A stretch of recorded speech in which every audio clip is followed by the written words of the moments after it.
Luce nishimwe. Jewe urazi kunezerwa ukibura ahantu uri. Je naranezerewe, naragenda akora darose ibintu byinshi, medaille, uburyo hamwe na certificat. Cedric ndayizeye. Cedric ewe naragize umunezero udasanzwe mu buzima bwanje.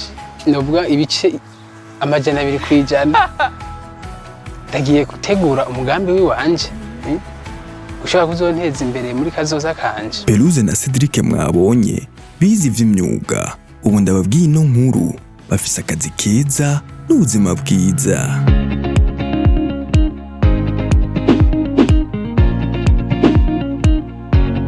Nitwa Nzeyimana Renova, ndi umuyobozi wa kino kigo cigisha imyuga cyo mu Kigobe CFP-Kigobe. Aha muri kino kigo turafise imyuga dusanzwe twigisha ishika ku ndwi, yari hasanzwe kuva mu mwaka w'ibihumbi 2015.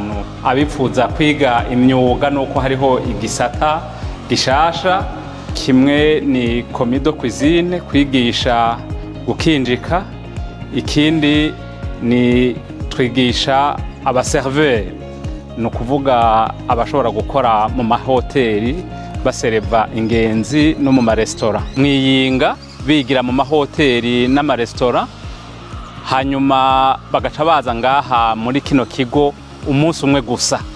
No kuvuga ngerageje kuvuga muri make, aha ku ishuri iwacu bazohamara umunsi umwe, no kuvuga ibice 20 kwijana, mu mahoteri n'amaresitora bahamare ibice 80 kwijana, no kuvuga iminsi 4 kwiyinga.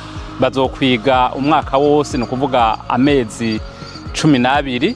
Ibisabwa mu kwiyandikisha ni kuba warahejeje umwaka w'icenda w'ishure shingiro, kuba ufise imyaka iri hagati ya 16 na 35, kuba ushobora kuvuga no kwandika ururimi rw'igifaransa, kwemera kugira inyigisho mu kiringo c'amezi 12. Bahejeje baronke urupapuro rwerekana ko bagize izo nyigisho. Izo nyigisho zaremejwe n'ubushikiranganji bujejwe ivy'inyigisho n'indero mu Burundi. Wow, nimboneka rimwe hariho ibikoresho byose nkenerwa, yaba ari umuhungu canke umukobwa nawe ukumiriwe kuza kwiga. Ntumira rero abantu bose bavyipfuza baze kwiyandikisha kugira ngo bige umwuga, kuko umwuga niwo kazoza kugwaruka rwacu, niwo kazoza kiterambere